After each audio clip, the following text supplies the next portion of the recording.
really reliable. If there's information, then I'm going to go out there and get it. And who are my other people that are smart rats? Like we think we know. But the downside of that is that sometimes what that means is that we are, we think we know, and so if we know there are things, if we know and there's things that we're not doing, it sends us down kind of this spiral of shame. And actually in one of our breakout rooms earlier, we talked a little bit about that shame spiral, like because I know I should already do it. And my journey the last 2 years has really been in this conversation about clearing your channel. Because if you are in this world where you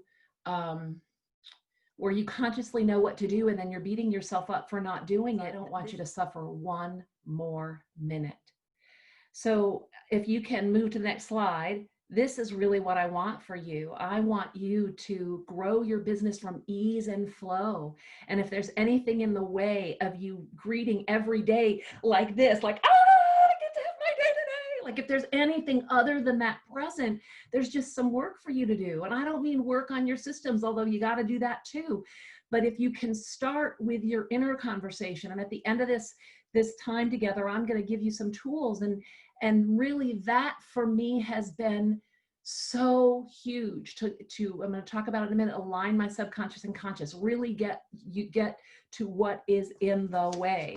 And again, if we can go to the next slide, right now, it wouldn't surprise me if you're looking like that cup of coffee over there, because I am, and I've only really been on here full time today. I want you to have this be hard, folks. And so I want you to be like that other cup of coffee where you are just allowing it in. And that's really the conversation that I'm in with you. It's you noticing any time that you are not in a state of flow. And the only time at that point is to stop. The only thing to do at that point is stop and get yourself back. And who are my yeah buts? Yeah, but if I do that, then if I do that, then I won't have time. I mean, reasons were excuses, and all of that is learned. That was my subconscious that I learned as a kid. That's an excuse. Power through. And who are my power throughs? Like we learn like you gotta just power through. And I'm here to tell you that isn't always the recipe. It doesn't mean don't show up, but it means you've got to be responsible for your inner state so that you can bring your power versus powering through. And the easier way to create that success is to clear your channel. And so when I'm talking about your channel, I'm really talking about your inner state. Where are you in your process? Are you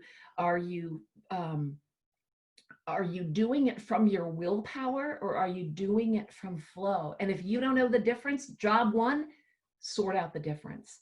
Really begin to listen. Here's the thing. You can only power through for so long. You cannot think of yourself as the most exquisite sports car you can imagine. And if you drove that sports car in fifth gear all the time, everywhere, what would happen to the engine? You would burn it up. You have this precious, precious gift from God that is your being. It is who you are. Your job is not to burn it out. Your job is to care for it and really operate it at its highest level. Really well-being is the place to come back to. And actually in the breakout session I was just in, I was so, one of the women was so lovely, and I didn't ask permission, so I'm not going to share names, but she said, I know that I have to pause right now and go back and really go through everything again. And there's sometimes, and I'm not saying it is in this case, sometimes that's an excuse, that's a way of staying small, and sometimes that's the wisest move you can make. And you have to consult with your inner guide and, hey, some outer guides as well, to determine that, whether that's you stopping from fear or you stopping because you need to get grounded.